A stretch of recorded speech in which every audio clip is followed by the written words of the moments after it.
pa naktī es uzliku pārlādēt, pārinstalēt Windows. No rīta skatījos, viss kārtībā, viss ļoti labi. Atbraucu uz darbu, atbraucu mājās no darba, zvana mans mājas telefons.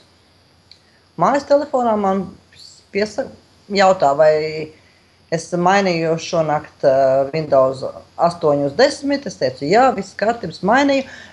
Man saka, ka esot no kaut kāda maza kļūme, ka viņi nevarot man viņu uzstādīt perfekti, ka vajagot ielādēt TeamViewer programmu, lai viņi varētu tur uzlabot man kaut ko.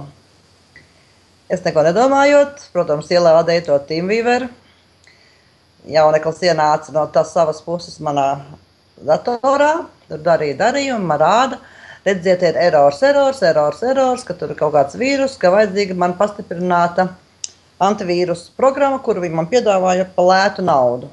Un viņš man tagad saka, ka vajadzētu bankas detaļas. Vispār tajā brīdī pat nepadomāju. Es esmu ļoti uzmanīgs cilvēks, es nekad nevienam neko neesmu devis, bet tieši tajā brīdī, kad, jā, es tā darījos un man tas viss notiek, un es tagad rakstu visus savas bankas detaļas un vēl pie tam to security kodu ar 3 cipariņiem pat rakstu.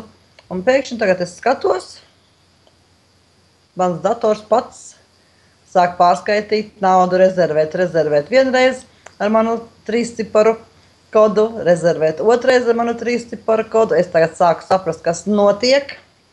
Es izslēdzu datoru. Un labi, kad es tajā brīdī sapratu, ka man jāiet uz banku, jo es redzu, ka aiziet mana nauda. Visu naudu viņi man atgrieza, kas man bija paņemta, un nomainīja pilnībā visus manus datus.